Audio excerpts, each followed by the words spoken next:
saudara sekalian yang dikasihi oleh Kristus. Jumpa lagi dengan saya di Lunch with Jesus. Saudara, waktu saya kecil, saya punya satu julukan. Namanya Ina si penyakitan. Aduh, gak enak banget ya saudara. Tapi julukan ini datang karena saya itu waktu kecil misalkan makan gorengan. Itu kayak makan 4 chips gitu, itu langsung tenggorokannya sakit. Udah gitu gak tahan sakit lagi saudara. Jadi kalau sakit saya langsung pergi ke dokter.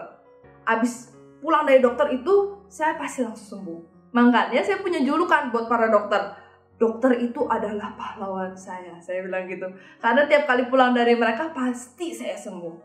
Tapi saudara, ada satu ketika dimana saya ngerasa penyakit saya ini gak ada yang bisa sembuhin. Jadi kejadiannya itu kira-kira tahun 2017. Saya benar-benar lagi berapi-api. Jadi segala hal saya mau mendoakan.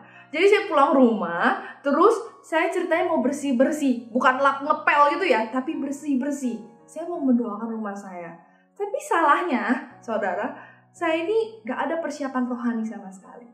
Apa yang terjadi? Keesokan harinya ketika saya persekutuan doa, saya itu pas praise and worship yang biasanya praise, saya sukacita luar biasa gitu ya. Tapi saat itu saya ngerasa kok rasanya ada sesuatu yang salah ya pada diri saya gitu. Kok kayaknya sedih banget. Udah gitu waktu worship, waktu penyembahan, tambah sedihnya. Saya bahasa roh, saya gemeter segala macam. Awalnya saya pikir mungkin ini kuasa Roh Kudus gitu kan. Tapi lama-lama kok aneh ya. Kenapa rasanya nggak enak, gelisah gitu. Dan setelah lagu beres pun, saya nggak bisa berhenti. Tangan saya terus gemeter. Dan saya tiba-tiba ada satu tim saya yang mendatangi saya. Dan disitu dia sadar, kayaknya si Ina aneh deh. Jadi saya diajak ke satu ruangan. Dan waktu saya nyampe ruangan itu, baru juga duduk. Ada satu teman saya lagi datang. Waktu dia pegang, saya langsung geblak jatuh. Saya jatuh, saya langsung teriak sekencang-kencang. Gitu. Rasanya marah sekali. Saya berontak, kaki, tangan, kepala saya jeduk-jedukin semua ke lantai. Di situ ada 2 teman saya yang megang kanan dan kiri, kaki, tangan dipegang, dan ada 2 pembina saya juga yang memegang kepala saya dan badan. Saya teriak terus, dan mereka terus ingetin saya, Ina ayo panggil Yesus, panggil Yesus. Saya coba, saya panggil Yesus, Yesus. Saya bilang. Saat saya panggil Yesus, memang betul, ada satu damai tiba-tiba. Tapi gak lama ketika salah satu teman saya mencoba mendoakan saya, dia bilang, keluar kamu, siapapun yang ada di dalam Ina. Waktu saat itu tiba-tiba saya marah lagi. Saya marah dan itu jauh lebih sakit. Kalau saudara pernah lihat film horor, kalau ada yang eksorsif yang melayang gitu, ya saya gak selebay itu sih. Cuman saya ngerasain namanya badan saya ya ditarik gitu, sakit luar biasa dan saya susah nafas.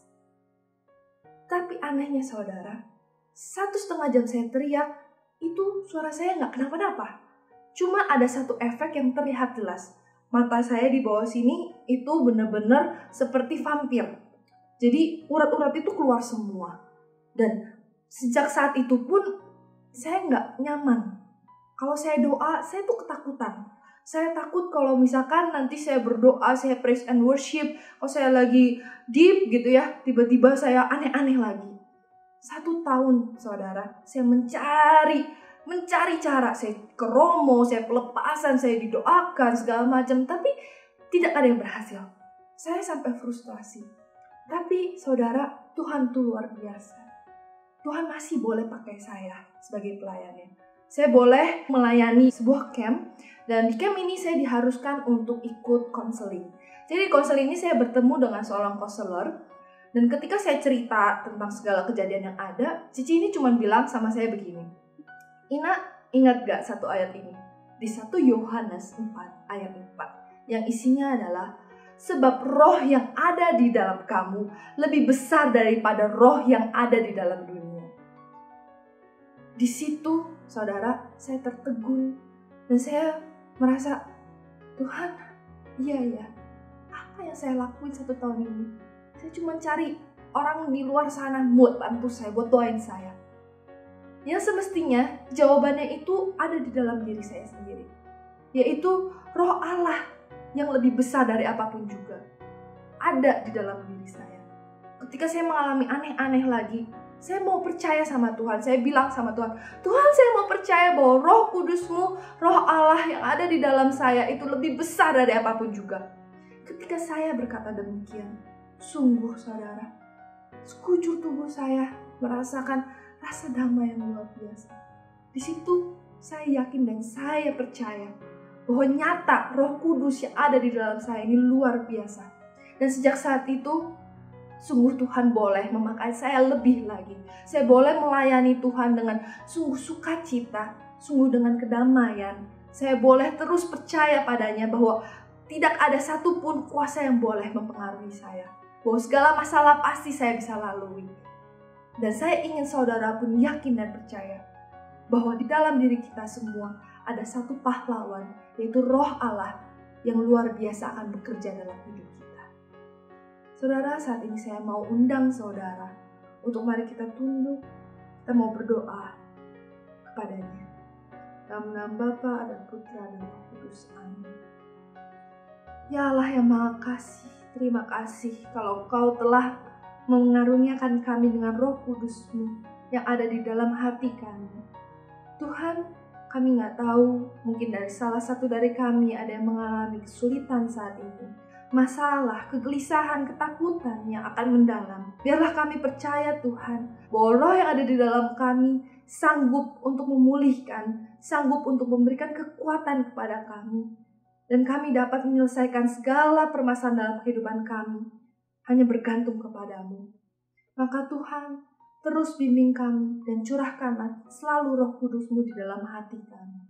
Kemuliaan kepada Bapa dan Putra dan Roh Kudus, seperti pada permulaan, sekarang, selalu dan sepanjang segala abad. Amin. Dalam nama Bapa dan Putra dan Roh Kudus. Amin. Tuhan Yesus memberkati.